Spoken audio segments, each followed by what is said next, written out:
Hey guys, how's it going? Gilly here from the Retro Oasis, and today I have a video on how to install JELOS on your RG353P, as well as some basic configurations on how to improve image quality. The JELOS is a phenomenal custom firmware with a lot of options at your fingertips. It's very easy to use and very practical, so let's do it. Welcome to the Oasis.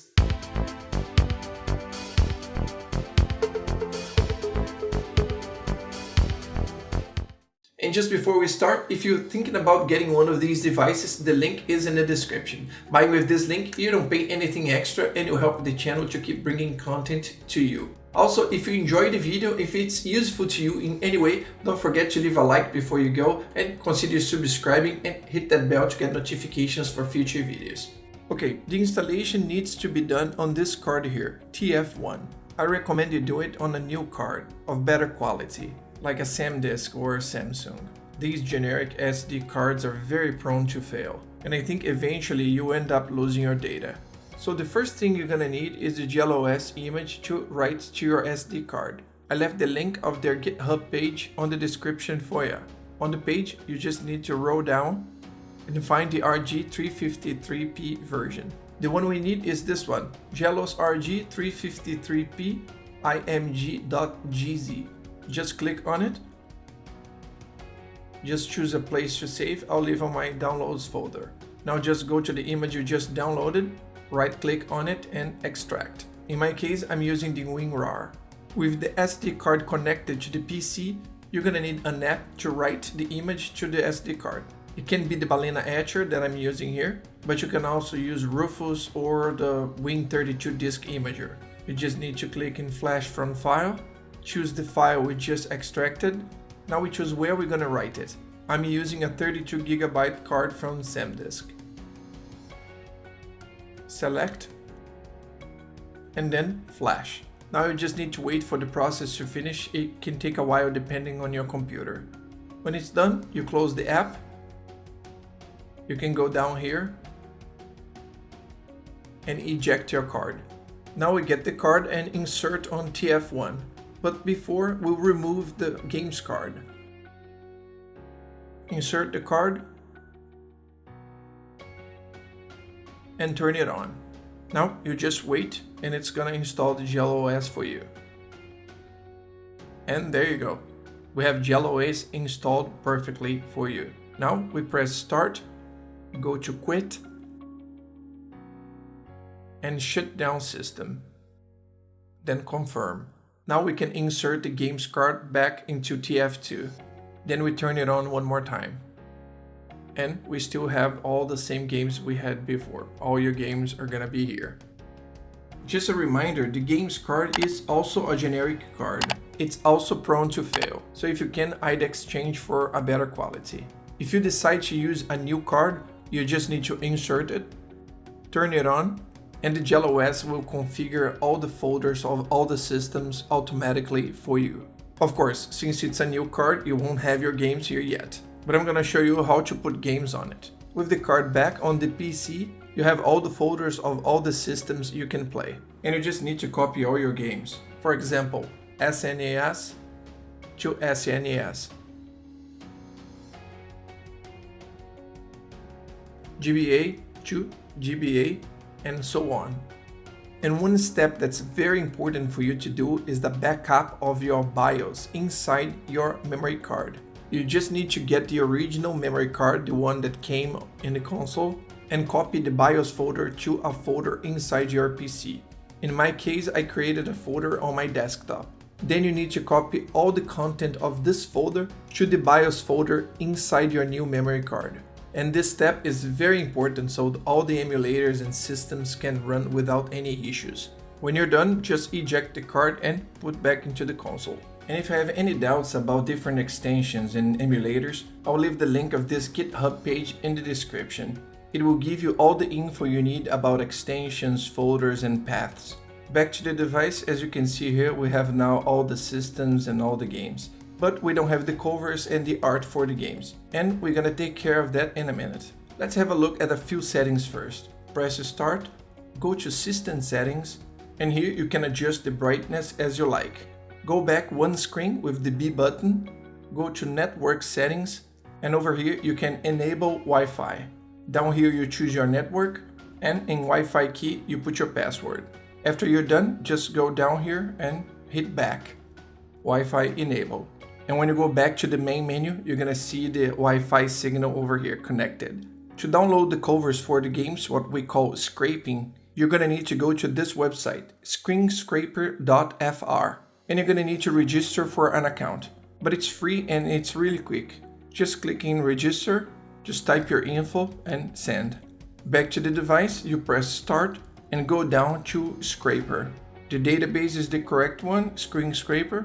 In image source over here, I like to use Box 2D. And you have other options here as well, like to download the backside of the box, maps, manual, and more. But the most important thing here is to put the username you just registered on the website and the password here. Then hit next, and systems included.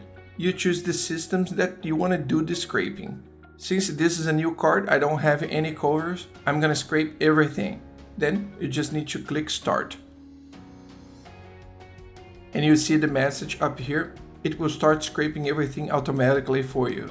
Once it's done, go back, press start, game settings, update game lists, and yes. Now when you go into the menu and open a system, your games will have all the covers available. And if you leave selected for a second, it will show a video of the gameplay. Okay, now that we finished all the scraping, let's install the Nintendo DS emulator. Go right or left till you find Tools, go down and find JELOS add-ons. The third option here, Optional Emulators. And the first option here, Install Drastic Nintendo DS Emulator. We got the message that's being installed, hit OK. To exit, you press select and start a couple of times. Back into the main menu, you can go through the systems, and now you have Nintendo DS available. Now, what if you want to change the theme of JELOS? You can press start, go to UI settings, and the first option here, theme set. We have only 3 options available. Let me show you how we can download more themes. We can go back.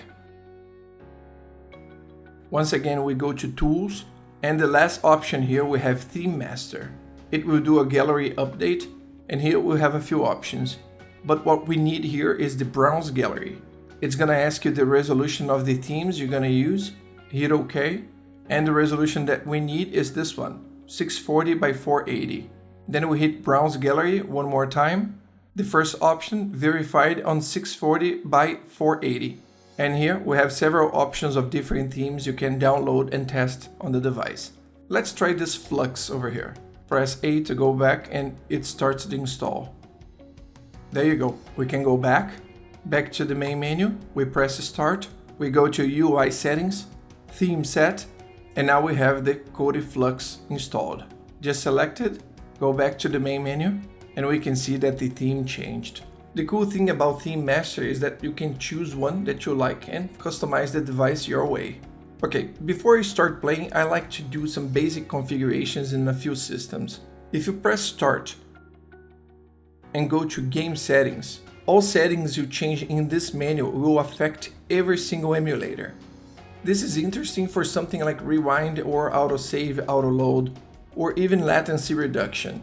But I like to change specific settings in specific systems. To do that, you just need to go down and use this option, Per System Advanced Configuration.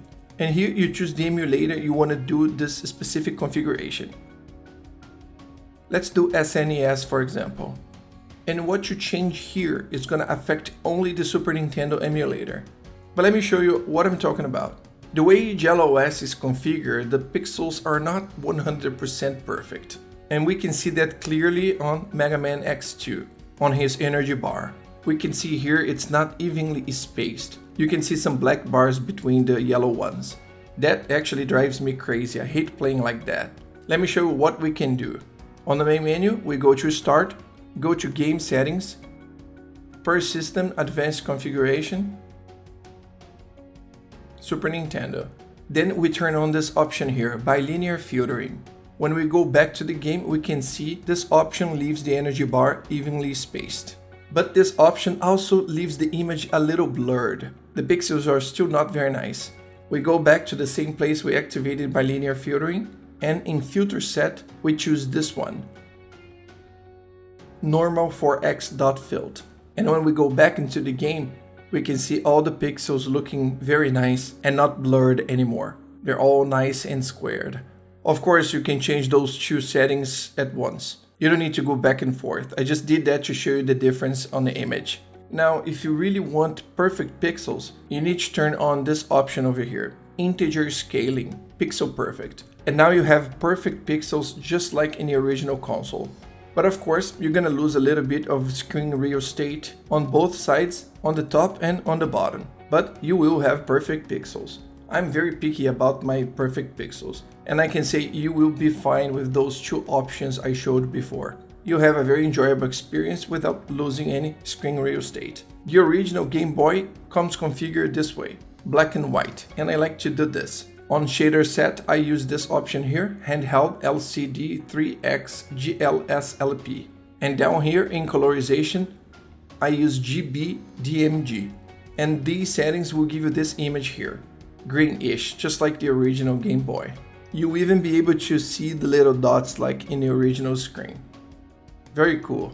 For Game Boy Advance, I like to use this shader here, Handheld LCD Grid V2 GLS LP. It will give you this visual here, more dotted, like the screen of the original Game Boy Advance. But this is my personal preference. I encourage you to mess around with the shaders and filters to find something that you really like. The JELOS is a very mature firmware and very easy to use. In this OS, you have several cool options at your fingertips. You have several other options as well, like doing streaming through Moonlight. You can set up netplay settings to play with a friend, set up retro achievements if you're really into that, and so on. I hope this guide can help you install the JELOS on your Anbernic RG353P. Once again, if you enjoyed this video, don't forget to leave a like before you go and consider subscribing for more videos like this one. This is Gilly from the Retro Oasis. Thanks for watching, and I'll see you soon.